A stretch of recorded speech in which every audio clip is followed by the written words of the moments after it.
Time machine کے بارے میں آپ لوگوں نے سنا ہوگا، جس کا تصور آئنسٹائن نے پیش کیا تھا۔ اس پر کافی ریسرچ ہوئی اور اب تک جاری ہے۔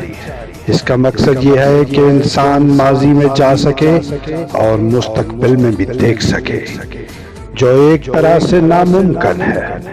پوسٹ کا مطلب یہ ہے کہ اس ٹائم مشین کو بنانے میں ترکی کافی حد تک کامیاب رہا، ارطغرل ڈرامے کی صورت میں۔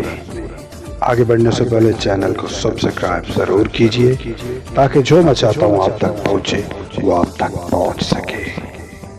ایک حقیقی ٹائم مشین کی طرح 12ویں صدی عیسوی کی سیر کروائی۔ ہم نے دیکھا کہ 800 سال پہلے مسلمان زندگی کیسے گزارتے تھے۔ ہم نے دیکھا قبائل کس طرح روایات کی قدر کرتے تھے۔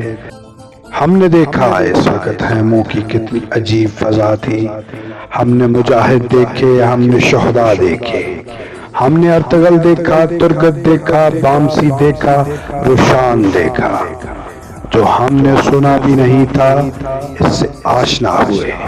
ہم نے پیار اور وفا دیکھا، ہم نے حائمہ خاتون اور سلیمان شاہ کا رول دیکھا، کس طرح انصاف اور بچوں کی پرورش کرتے تھے۔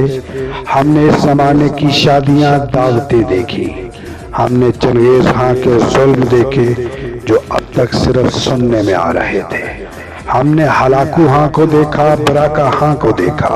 ہم نے ابن العربی اور سفید داڑھی والے دیکھے۔